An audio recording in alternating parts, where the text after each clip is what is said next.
வணக்கம், வாழ்க வளமுடன். இன்னைக்கு பார்த்தீங்கன்னா நம்ம விஜயமங்கலம் குமார் மகாலில் வேப்பங்காடு சுப்பிரமணி குடும்பத்தார் நமக்கு இவ்வளோ உணவு கொடுத்துருக்குறாங்க. கிட்டத்தட்ட பார்த்தீங்கன்னா ஒரு 300 பேர் சாப்பிட்ற அளவுக்கு உணவு கொடுத்துருக்குறாங்க.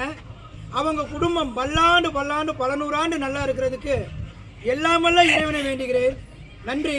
மேலும் பார்த்தீங்கன்னா இவ்வளவு சாப்பாடு நம்ம ஆட்டோவில் வச்சு தான் கொண்டு வந்திருக்கோம். நம்ம ஆம்னி ஒன்று கேட்டு வீடியோ போட்டுக்கிட்டே இருக்கோம். கூடிய சீக்கிரம் ஆம்னி கிடைச்சா நல்லா இருக்கும். கடவுளுக்கு கோடான கோடி நன்றியா இருக்கும். நன்றி, வாழ்க வளமுடன்.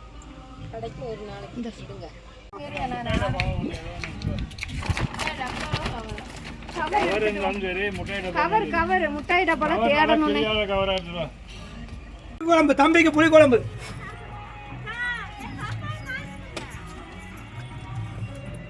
தம்பிக்கு புளி குழம்பு என்னங்க தம்பி? நல்லா குடிச்சு